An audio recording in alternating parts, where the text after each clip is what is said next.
আসসালামু আলাইকুম। যাদের নাকের হাড় বাঁকা আছে, যারা অপারেশন করার সিদ্ধান্ত নিচ্ছেন, তাদের প্রতি একটা গুরুত্বপূর্ণ পরামর্শ হচ্ছে, আপনারা অবশ্যই আপনার নাকের অপারেশন একজন দক্ষ সার্জন দিয়ে করবেন। আমরা সবসময়ই বলি যে, "নো ইউর সার্জন।"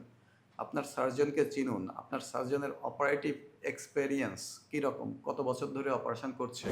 এবং তার অপারেশনের রোগীগুলো কীরকম আছে? তাদের সাথে কথা বলুন।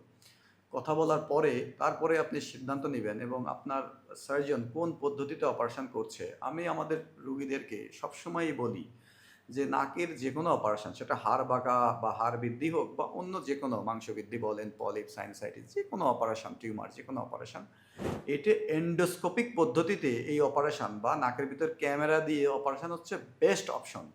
সেইজন্য আপনি অলওয়েজ চাইবেন যে আপনি নাকের অপারেশন একবার করে যাতে সারা জীবন ভালো থাকেন। বারবার আপনাকে ছুরি কাছে নিচে না যেতে হয়। এইজন্য আপনি একজন দক্ষ সার্জন দিয়ে করবেন। অবশ্যই এন্ডোস্কোপিক্যালি করবেন। এই এন্ডোস্কোপিক্যালির ভিতরে ২ টা পদ্ধতি আছে। Endoscopic single handed ENT surgery, endoscopic double handed ENT surgery. আপনি যে পদ্ধতিতে পারেন এন্ডোস্কোপিতে করলেই হবে। এন্ডোস্কোপির মাধ্যমে নাকের অপারেশন করলে আপনি পরিপূর্ণ সুস্থ থাকবেন। ভবিষ্যতে আর আপনাকে ভোগান্তিতে পড়তে হবে না। Thank you very much.